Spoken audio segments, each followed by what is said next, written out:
Hello everyone, in this tutorial I would like to cover the spot healing tool and the patch tool in Adobe Photoshop 2021. The previous tutorial I was focused on the cloning stamp tool and the spot healing tool. Let us start going over with the patch tool. I'm going to mark this little mark over here that I would like to get rid of because it looks really dirty, and other little things such as these little spots in here. It just really bugs the heck out of me seeing those marks. And as I mentioned before, when we went over the cloning stamp tool, you can actually use this to fix those, and as well as the healing brush tool. But like I said, we're not going to go over these two tools, so we're going to go for patch and spot healing brush. So as you can see, it's like a little sample in here when you just hover it. On the patch, unfortunately, it doesn't show any sample, but I'll show you how it looks like if I use this tool. So let's select this one and hover over to the top where you see patch. You can select normal or content aware. I advise using content aware, but in the meantime, I'll use normal. And also, I would select on source, because whatever you select in the image, that's the one that you want to change. So I'm going to duplicate this layer and make sure I have a backup of it, so in case I mess up I can always revert back to how it was, or I can just click on undo to reverse whatever I've done. So I'm going to hide the backup layer and going back to layer 0, which where I want to modify the that mark over here that I want to get rid of. So select the patch tool, I highlight it, and then I just simply click and drag it. Boop. That's it. Pretty easy, right?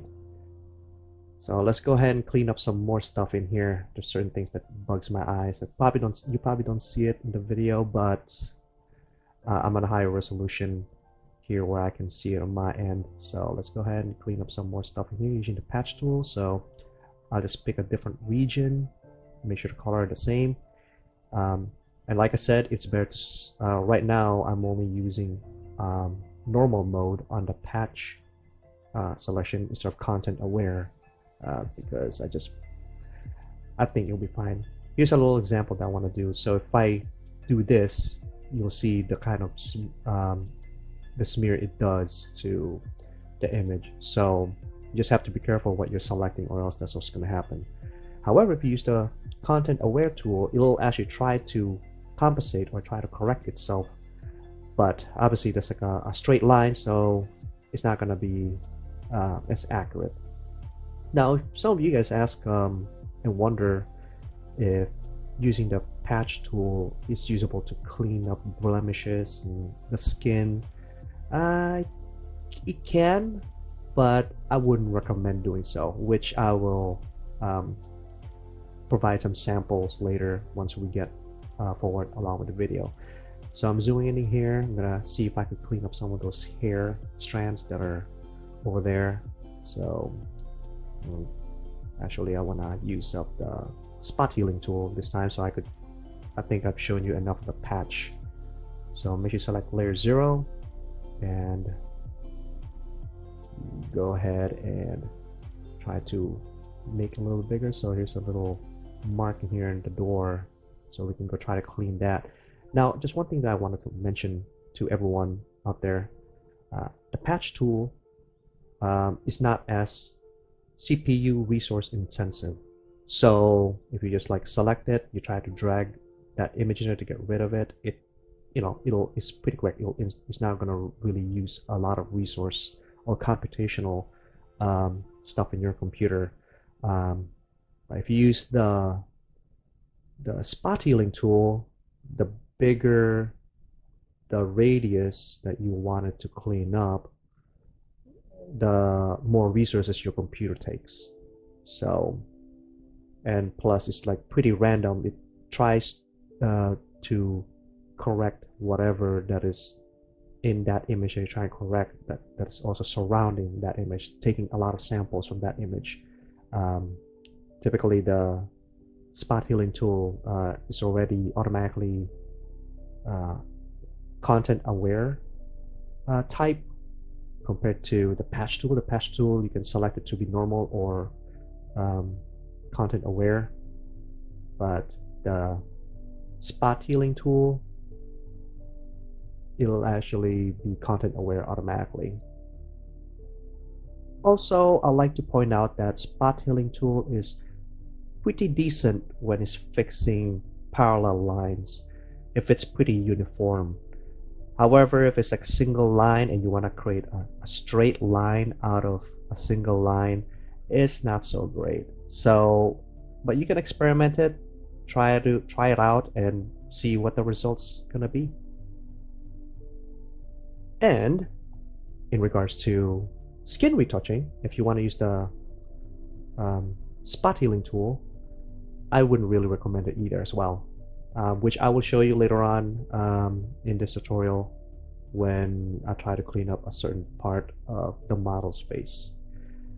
And here's the before and after. So if I, you know, all the work that I've done today to this image, which by the way, this is my actual photography. Now in the previous video, I was using a stock footage. So, but here's the sample that anyways, this is a sample that I want to show you if I use the spot healing tool just to get rid of that shadow. So right now I'm like showing you areas where the image is not as uniform. Now if I try to use the patch tool,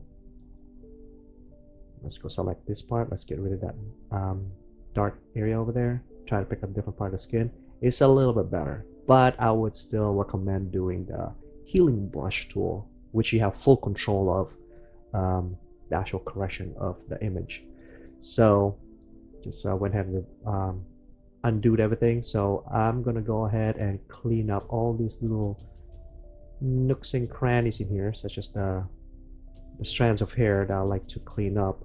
For strands of hair like these, it's pretty good to use the spot healing tool, but the closer you are to the source of another image, there's a chance that it might ruin that area of the image. So just got to be very careful. That's why I advise, if you want to clean up edges like these hair strands, I would advise using clone tool, as I mentioned in the previous tutorial. So let's push on forward and clean up the rest of the hair strands that are just showing up by the window here. And some more hair strands that we can clean up. Get rid of all these, and there you have it, folks. So if you guys like this video, please subscribe and like the video, and you guys can visit my Patreon site to get more info and details.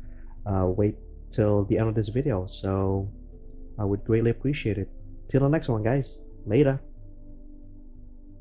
As some of you might know that I have a Patreon site, which is in www.patreon.com/IamPhotoVideoist. I have several different tiers that you can choose, and each tiers have different exclusive access, such as my other set of high-resolution photos that you can download, and also some tutorials that I have. I also have some pretty handful of free stuff in there that you can go take a look. But I would greatly appreciate it if you guys support my page so I can upload more content on this website. Joining is pretty easy. All you have to do is just choose one tier and click the join button as shown here. Or you can click on the become a patron. Once again, thank you so much for watching the rest of the video, and see you in the next one.